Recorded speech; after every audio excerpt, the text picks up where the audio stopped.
to welcome you today alongside Jen Breyer, and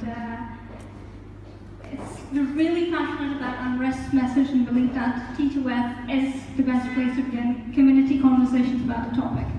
And I'm here today to introduce the full-length feature film Unrest, as well as my own story with regards to this debilitating disease. So let me just, fill you in about Jen. So 28-year-old Jennifer Breyer is working on her PhD at Harvard and months away from marrying the love of her life when she gets a mysterious fever that leaves her bedridden and looking for answers.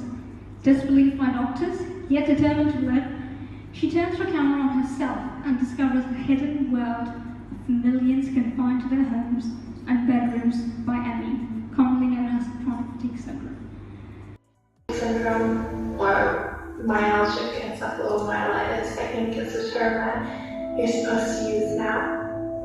I've had some kind of ME/CFS for about 8 years now. I was 10 years old when I first got sick. Some of the others in the video, and they do have like better and worse days, and that's why it's such a confusing thing for people to understand, because a lot of the time there's like, which were fine yesterday, why can't you do the same thing tomorrow, or something like that. So the thing is, there are highs and lows, and not everyone is as severely affected as this, or as Jen. Syndrome, so that's why it helps sort of raise your BP and your blood volume. So, for example, I have malfunctioning liver and kidneys, so my body does not clear toxins much faster. So I take glutathione and a lot of antioxidants to clear up that out. So basically, this time was like really badly anxiety, a lot of stomach illnesses. So the food was not going in the blood for a good reason. So we just not go there. Right? So I have to take injections for the direct energy to go in the blood for the cells to take. To your question, it's not one illness, right? So if you feel exhausted, like for example, I got when I was 8. I got formally diagnosed 2 years ago by a doctor here.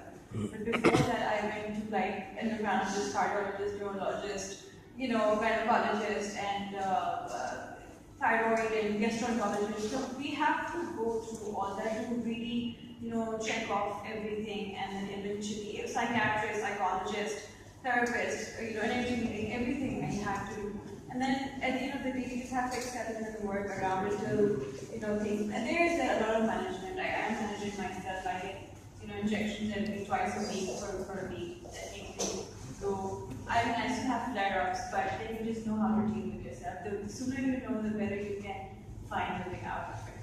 And different people have like different levels of it. So like there's maybe worse. Sometimes it's might be that or something.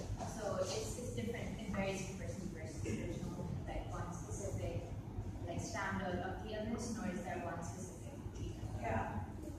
I had one last when I major flare-up. I reached the hospital in December, and then I was better. And then I had one flare-up last February, and I lost my memory, and I forgot that I have a mouth to talk. So things like that happen.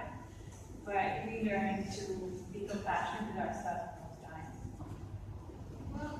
And the sad thing is that, no matter how good you take care of yourself, it progressively gets worse.